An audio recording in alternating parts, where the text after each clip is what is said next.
Hello, everyone, and welcome to the Toku Portal podcast for Kaitou Sentai LupinRanger versus Keisatsu Sentai PatoRanger. I am Vashi V, and joining me today are. Decade. The Little King.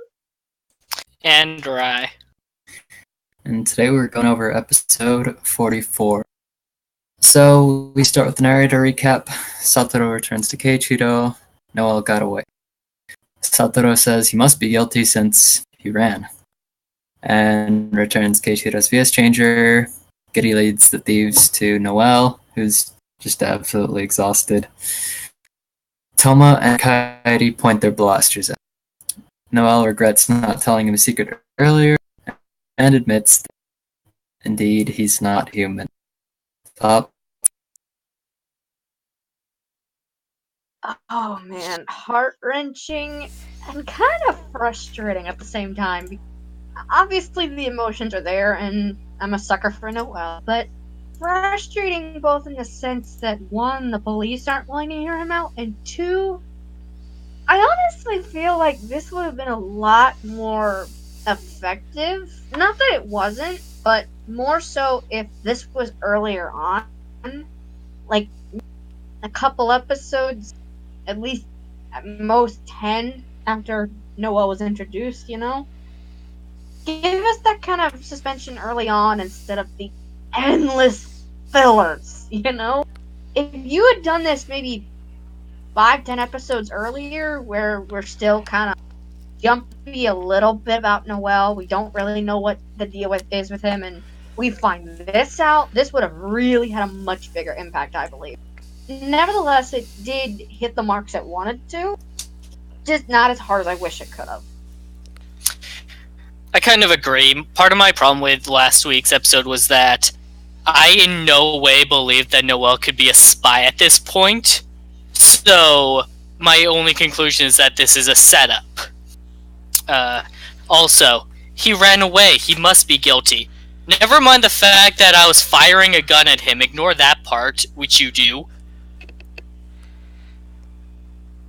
For me, I agree, this would have held a higher impact earlier, but at the same time, for a series that has been so back and forth in terms of everybody working together and mistrusting everybody, the placement's good for that.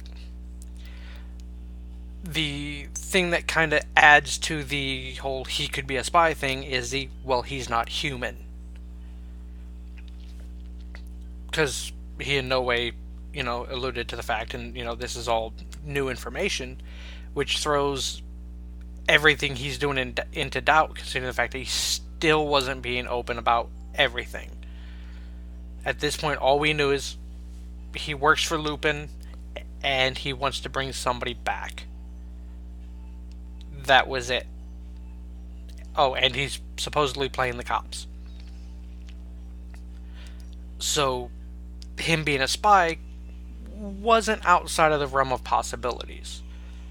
Once you threw in the he's not human thing, but I agree that the timing of it wasn't well placed, nor was every other shady aspect of the previous Nego.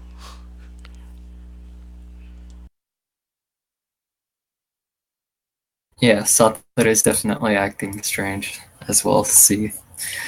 So, when we come back, we get the episode title number 44, The Truth Revealed. So, Noel explains that the collection was created by his ancestors. What is he talking about? They were actually humanoids that lived in the Ganglar world until the Ganglars attacked them. They pretty much look exactly like humans. So they left the world and integrated among the humans. Arsene, Kogure, and Noel are technically not. Arsene gathered the collection 100 years ago and had his wish granted. We don't know what it was, but that's what he told Noel. The thieves, for the first time, kind of doubt if the collection will really return their loved ones. Any thoughts on this reveal? Okay, so I'll admit this kind of debunks my theory from last week, but this explanation I can honestly accept a lot easier than that, because especially coming off the heels of Q-Ranger last year, where almost every crew member was a humanoid-looking alien, this is an easy pill for me to swallow, because, humanoids in the Gangu world, yeah, that's weird, but not entirely off the table. So I can accept that, technically, that they wouldn't be considered human in the eyes of Earth, because they obviously have different structures and energy sources, like we saw when Ghost scanned him. So they look human, they're just not entirely the same. So that's kind of easier for me to swallow, I guess. And considering what we've known about, Kogure and Noel now, and even Arsene, even to such a little extent that we do, I can honestly picture that being the explanation, and at least now this gives a clarification to what the hell's up with those two. This is an interesting reveal. He's not human, but he's not a Gangler either. He's just from their world. They're the ones that created the collection, which makes me wonder even more, then why can the Ganglars use them in their saves? But we don't have to worry about that. So they were driven from their home, and that kind of sparks Noel's will to fight, but mostly Lupin. So he's not related to Lupin directly, but he's still, has that father figure in him, like Vashi once suggested. My only problem with this is that the whole secret thing with the binoculars collection piece, there was nothing about that they needed to worry and not tell anyone that's what that did. It just analyzes your body. Because just telling them that wouldn't reveal anything. I think it was more of the fear that he would be found out and they wouldn't trust him. Which is a fair thing to think.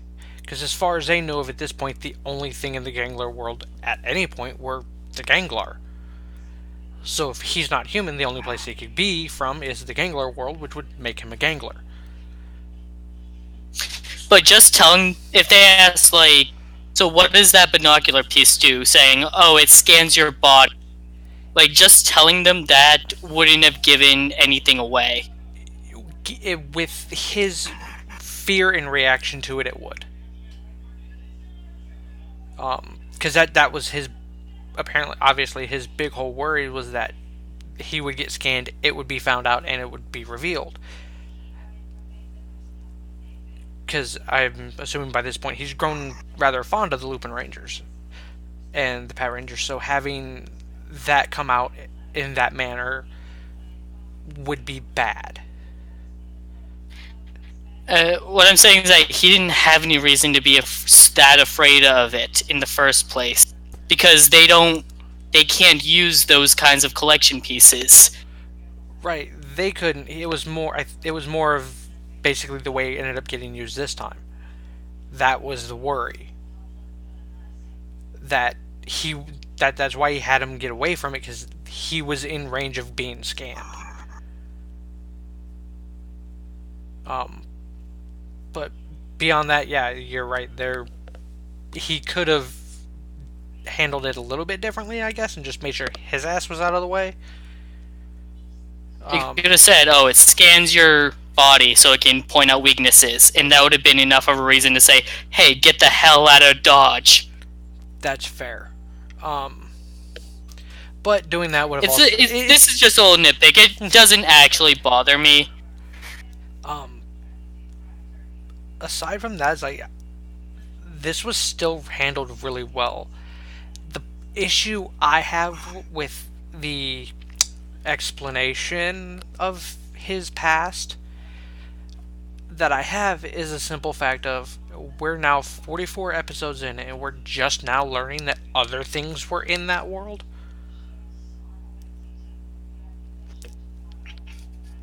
if you're gonna do world building, in my opinion, this is something that should have came up pretty earlier. I get the whole purpose of it coming out now is more to cast doubt upon Noel. Because as far as anybody knew, only ganglers were in that world, so why would you expect him to be anything but a gangler? I get that that's the mentality that they're trying to go to, but to me, going, oh yeah, no, I'm not one of them. There were these other people there. To me, it feels cheap. It works well for the series, I'll admit, but personally, it feels cheap. This would have worked better, like a few episodes after Noel's introduction, when they were finally like getting used to trusting him, and then it's still like the doubt is still fresh enough that throwing this kind of curveball at him would have felt more appropriate still. Right. His explanation on Lupin and all that was nice to see play out. Mainly because it verified some theories that we've had since he's shown up. Maybe not entirely, but more or less. I'm still curious of what Lupin's wish is, and I'm also kind of curious if it had anything to do with immortality, because if not, damn, those humanoid people live a long time. Like, for a second, I thought, oh, maybe his wish was become a gangler. And then I thought, like, oh man, what if he's Granio or his amigo? And then the next scene was like, and then he died. And I was like, oh. Yeah. So we'll get to that. The global police kind of struggle as well, but ultimately they believe in Noel. Sitting in the car with Satoru, Keiichiro remembers his duel with Lupin X. Then he recalls a time when Satoru interrupted a debate between him and Tsukasa and told them to listen to each other's feelings if they want to understand each other. And of course, he lets them hear the soothing classical music he's always listening to. But now he refuses to listen to Noel and is positive that he's the culprit. He leaves his MP3 player in the patrol car. Pretty obvious. This Yeah, is you not know what if Satoru. if this was the real Satoru, there would have been some sort of like tragic backstory event to make him not trust people anymore. But all we got was his crippling event that made him quit the police. Not only that, but he's obviously an avid music lover to the point where he used it against a gangler. Speaking as one myself, if you leave your shit in the car like that, either you don't want a thing to do with music or you never loved it to begin with. So that's kind of a big red flag right there. For me, that it was that and his incessant pressing that Noel was the bad guy. Yeah, that part's the worst one. So, Kogure arrives at Jurere. He basically tells them that Noel wants to restore Arsene. Kogure tells them the story of how Noel was orphaned as a kid, but Arsene found him on the streets and took him in, kind of raised him like a son. Then the Ganglars attacked. They stole the collection and killed Arsene. Noel believes in the power of the collection, and Kogure does as well. He explained that the book is connected to the Lupin family's safe house, so it's kind of like a portal. He asked the thieves to continue to work with them, if they please, and he actually leaves the book with them to give them the choice. That was pretty good. And it's kind of hard not to get wizard flashbacks whenever they're talking about the last hope, but thoughts? Now this is more like it. As I said earlier, I am a sucker for Noel, so to see him, and technically Kogure, I basically say, look, we get it. This is something we should have told you a long time ago. We're willing to admit our mistakes, but we do still want to work with you if you're willing. And to leave something as vital to their cause as that book, something that none of them or us, have known a thing about other than it's to store the collection for the entire series only to just leave it as a decision maker. I feel like that speaks volumes, and this is what I meant earlier by hitting the mark as hard as they could. This did that, and I can appreciate it. And oh, the feels. Yeah, them Koguri realizing like that all their fears of how the Lupin Rangers would react if they were found out, just that whole they don't care when they realize the truth, and they were only mad when they were found out they were being lied to. It drives home that Koguri actually is a pretty good person, and if he was on the show more, he could actually make more of a good character. And just leaving the book there, like, that is the ultimate sign of trust. I did like the fact that we finally got the explanation for that damn book. Which... Oh yeah, it's connected to a safe, right? Right. It's basically teleports everything into the safe. Which, based on the dial on the center on it, which we finally actually saw the dial on it, it is a collection piece. That's the only thing I can think of. Yeah, I was calling it a collection piece before, but I assume that they still stored in the book itself. Right. But yeah, him going, yeah, we fucked up. There's no guarantee that you will continue to help us, and still leave the book knowing that basically that could be the doom of them, was an amazing touch by Kogure. And even with as little as he's in it, he's been a fantastic character. He was shady enough to leave us guessing about shit, and then since then it's just been slowly expanding on his character a little bit. From somebody who seems like he was just using them to somebody who trusts him, trusts them all to make the right decision, to, for lack of a better term, to do what's right. And because it shows that he knows that they have trust and faith in Noelle, that Noelle's not shady. It's handled really, really well, even with the doubt that is cast.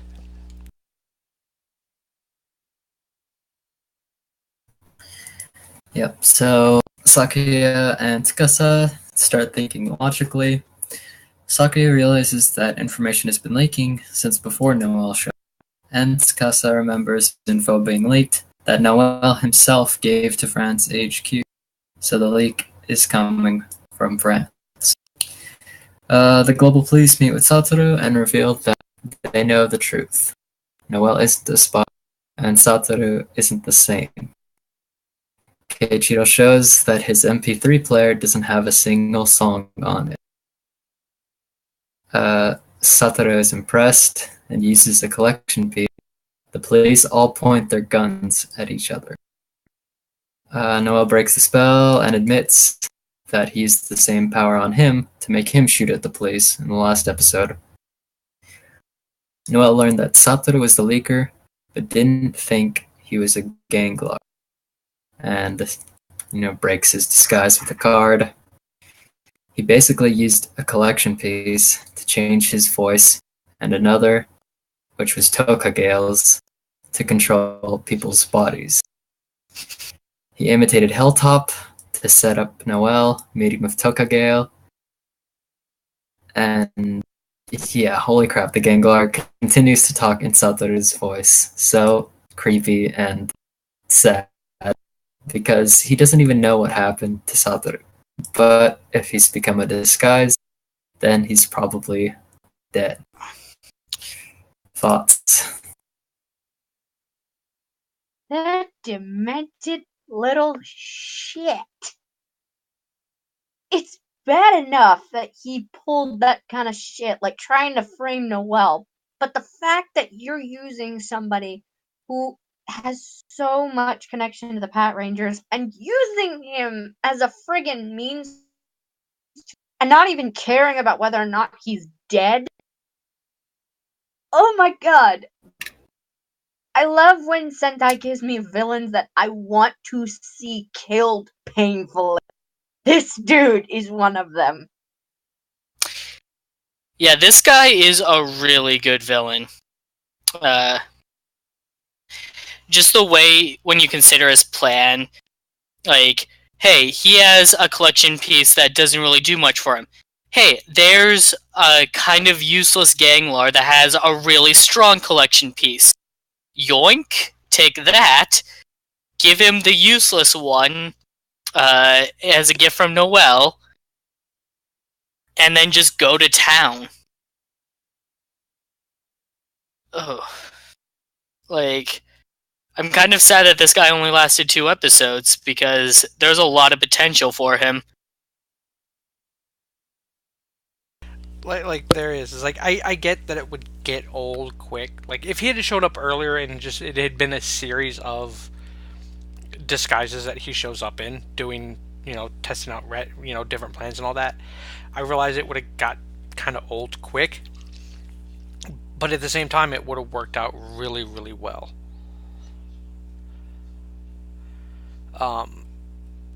But the best part for me with him using the voice modulator thing is the fact that halfway through the sentence where he's talking about, yeah, he's going to kill them all, he stopped using it,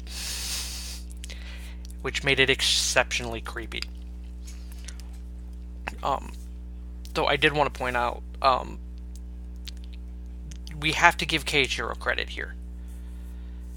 Because, yes, Sakura and Tsukasa and Hilltop and all this, they figured this out at Japan HQ. Keiichiro figured this out in his car. With less hits. Because literally the only hint was, shit, his MP3 player is empty. That was the only hint he had. So that, coupled with his trust in Noel, he pieced it together on his own, which for somebody who's been shown to not really show too much critical thinking, this was done. He handled this exceptionally well. Not only his trust in Noel, his trust in Satoru. The real one. And even his understanding of Satoru as himself, as a person. Because it shows, like, even though it was never explained exactly how long they were a group before he got injured. Because that's kind of glossed over a little bit. It shows how much he grew to understand and know Satoru. To realize, hey, something's not right here. And it's done really, really well.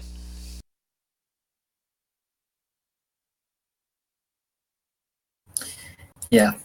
So, there's another reveal. The disguises come from dead. The police are furious and Keisatsu change. The Gangler uses Tokagale's old piece to corner them, but the LupinRangers arrive and steal both the pieces. Red lets Super Lupin X and PatoRanger defeat the Gangler. Gosh revives him after vowing to have some fun with X eventually. What a creep. The Gangler is a fast shooter, but Siren Pato Kaiser is too strong for his bullets. The Gangler is defeated. Sumigo is slightly disappointed that his informant is dead. And there's the real kicker. As much as this villain was a creep, he didn't even know who Satoru was. This was all Sumigo's plan. He planted him in France HQ. So the thieves put the pieces in the magic book and renew their vow with Noel to return their loved ones. Episode and thoughts?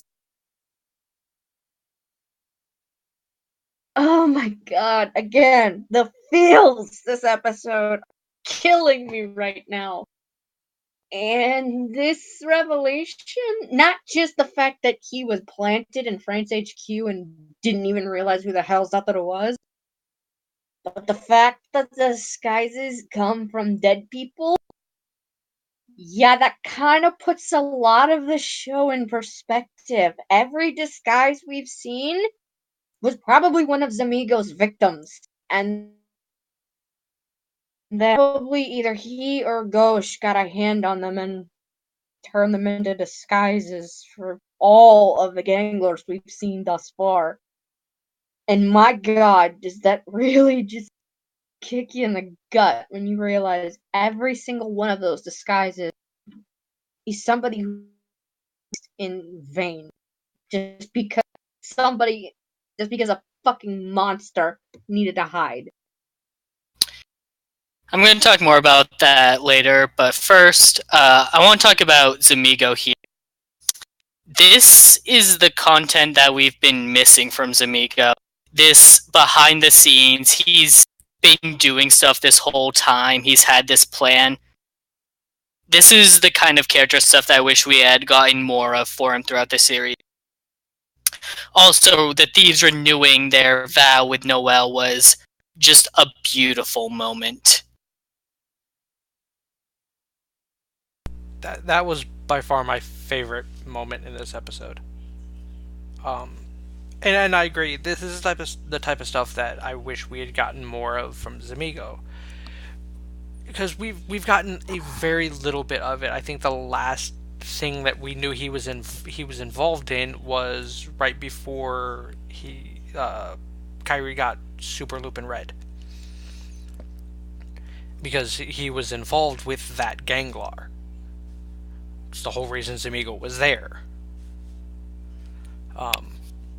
But nothing seemed to come of it, so we didn't, there was we don't know what that dealt with. But now we get the whole, he's been plotting and scheming, so now the question is, how much of what they've had to deal with has been because of Zamigo? This is the one scene or the one mech fight where I wish the cops would have done what the PatoRangers did a couple episodes ago, where they just wrecked the fucking monster shit. Because I could see the PatoRangers doing that with this particular monster. Because not only is it we don't care about him, have no idea who he was, but we're gonna be him, and we're gonna dick with your lives. It's like, that's a good reason to wreck some shit. Yeah. And I shall let you, Rai, go over your idea. Yeah, it's theory time. King, I'm gonna give you some hope for Satoru here, because there's reason to believe that Satoru might be alive. That's so. Yes. So, the Ganglar suggests that all the disguises come from people who were killed to make them. We have reason to believe that this might not be true. That he might not actually know what goes into them, and he was just taunting the PatoRangers. Earlier in the show, we got a Ganglar who bought a new disguise from Zamigo, and then we kind of made fun of him for not using it. He used the same one, but we were assuming that when he said new, that meant different, because he wanted to disguise himself as something different. But what if he meant he just needed a replacement because the first one broke when they slid across his face with the card, and it blew up? In that case, though, what are the chances that he got his disguise from someone with an identical twin? So, it's plausible that humans don't need to be, even if the disguise is based off a human, they don't need to be killed to make the disguise. The other evidence is the timeline of events. this episode states that the leaks have been happening before Noel moved to Japan. In the special, though, we see the real Satoru in Japan after Noel is already there. And we know it's the real Satoru because he's happy to see how well his old team is doing, and he shows no ill towards Noel in that scene. Also, why was he even in Japan in that moment, and why didn't he approach them? Well, did the real Satoru ever actually leave for France HQ? Could Zamigo have just seen an officer retire, gave the disguise to a gangler, and sent him to that France HQ as a spy?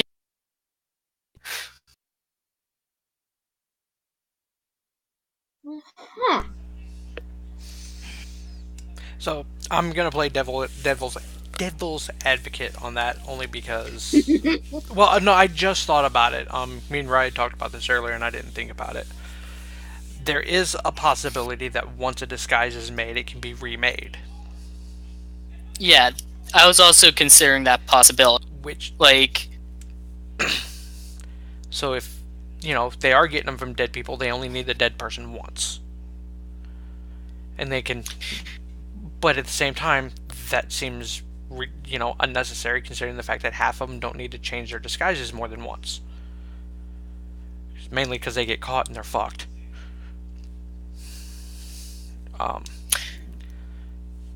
But that's the only possibility I could see for this being.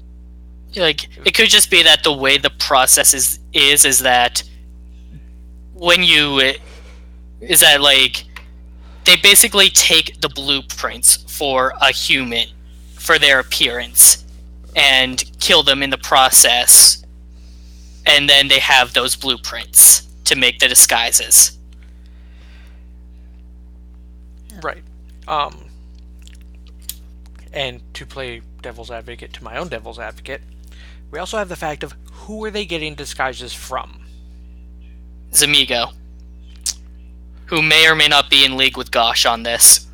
Well, here's my thought on this. Zamigo's shady as shit anyways.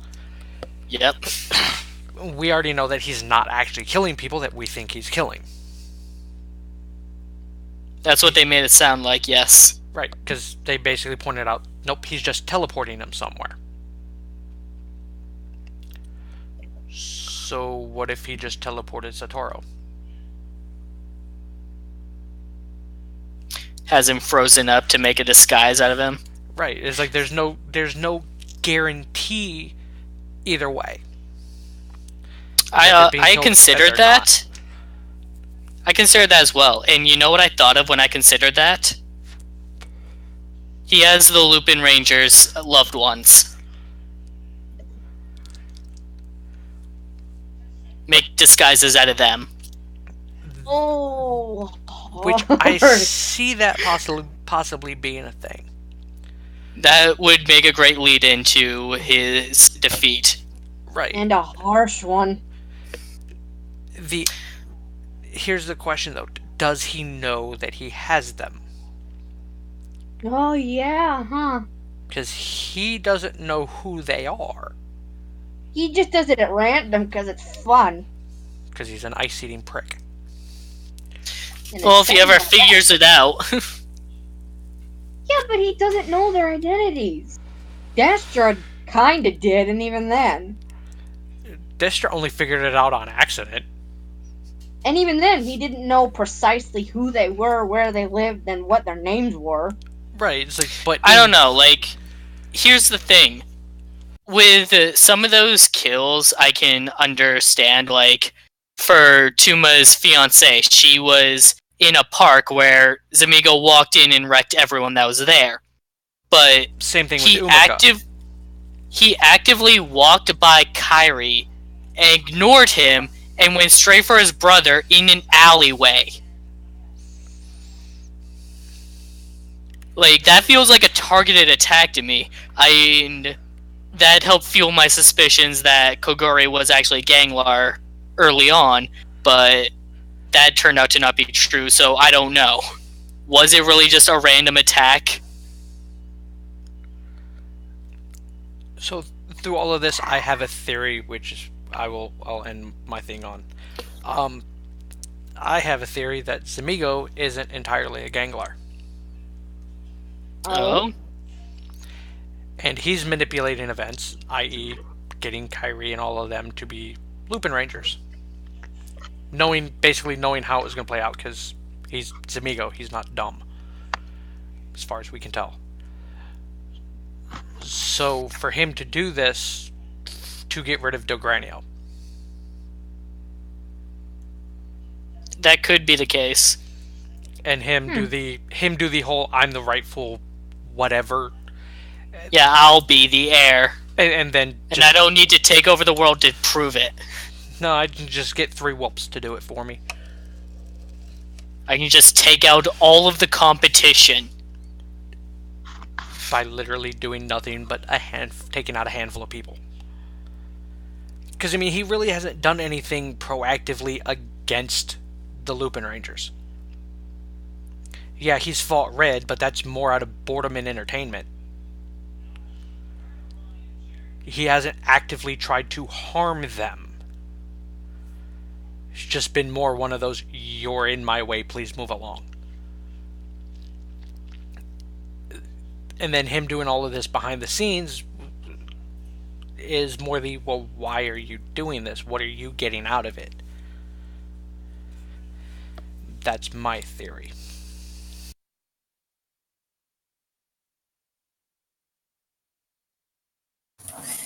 Well, final thoughts. This episode was pretty awesome. I agree that it could have come a bit sooner, maybe before we all fell in love and trusted Noel, but it was still really good and amazing plot twists and interesting reveals. So I'm looking forward to hopefully not such a serious episode next week, because we've been getting some deep stuff. Nah, it's the Christmas episode. It's clearly like some relief before the storm. The kicker, yeah. Because we're in the end of it now. Hard to believe. It's been a... But then I feel the same way about that every year, so. Yeah, not really much else I can say without sounding like a broken record. Yeah. Like that kid said, I'm okay with the release. I want to see the end game. I want to see where this. I want to get Anglers beaten finally. Yeah, this was actually a really good episode. While I have that whole theory that Satoru may still be alive, I don't feel confident that the writers put that much thought into it. I feel that the whole timeline of events with the special may have been an oversight. So I don't think we'll be seeing Satoru again. I would actually be shocked if we did, and that I was right. Like this episode and last episode were absolutely amazing. From, casting suspicion on Noel and all that. It's like the only, I still go back to this would have been better placed because they could have drawn it out longer. In terms of having everybody mistrust Noel, instead it's instantly rectified. Of, oh yeah, we don't care if you're not human. That guy's an asshole, let's kill him. Which I was kind of saying last week was an inappropriate reaction. At this point, why would they distrust him? Right, and like I said, it's like the build for the mistrust that last week's episode gave for this episode, like, it would have played out better earlier.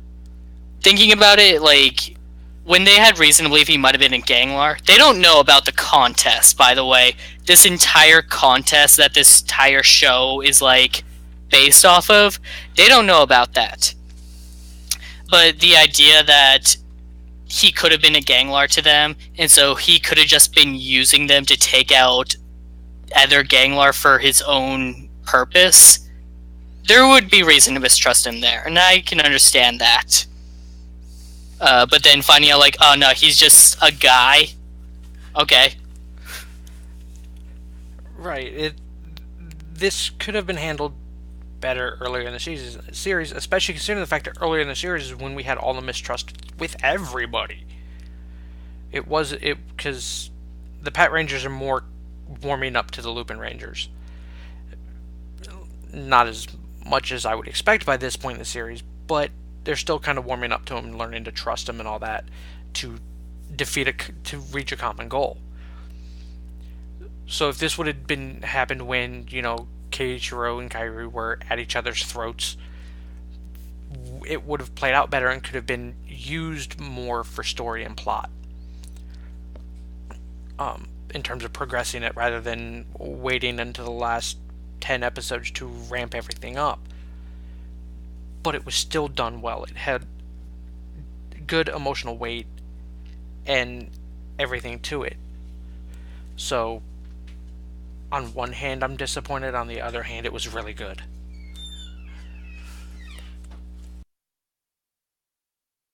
So, this is episode 44. There's been reason to doubt when the new series is going to air, but for the sake of this, let's say that's going to air in February. We have about 6 more episodes to go. Next week is the Christmas special, so that's assuredly going to be a one-off.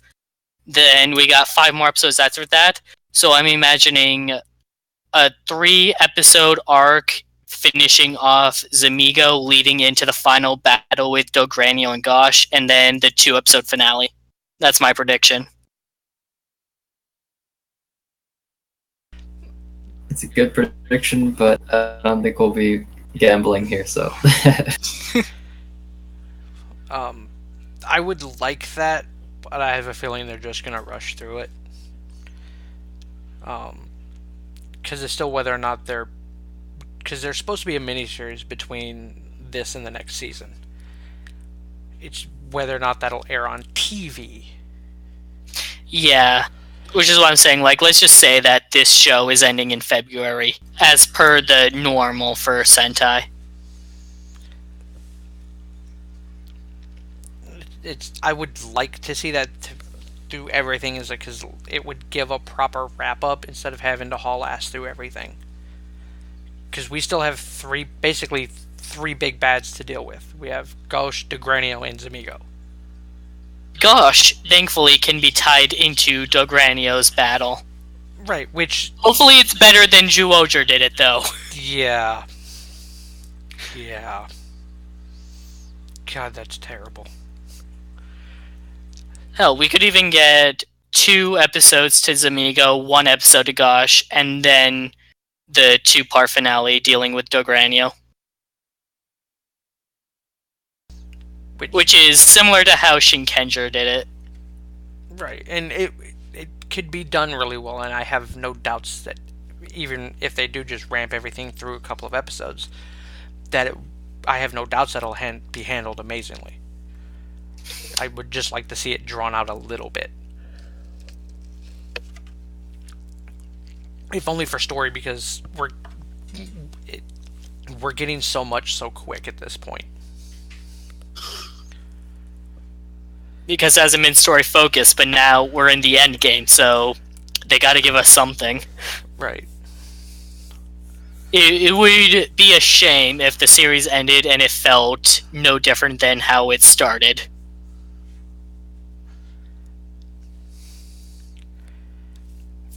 So I guess that is the end of the podcast. Thank you all for joining us. We'll be back tomorrow for Kamen Rider Zeo, and I'm not entirely sure if we'll be doing one on Tuesday next week, with it being Christmas and all that. We could do it... Actually, no. Never mind. Thursday? We could do it Thursday. we'll end up having to play that one by ear and figure out when that one's going to be. So stay tuned, and we'll find a way to let you know through scheduling the stream. So thank you all for listening. Thanks for listening. Adieu, and later, taters. See you next time.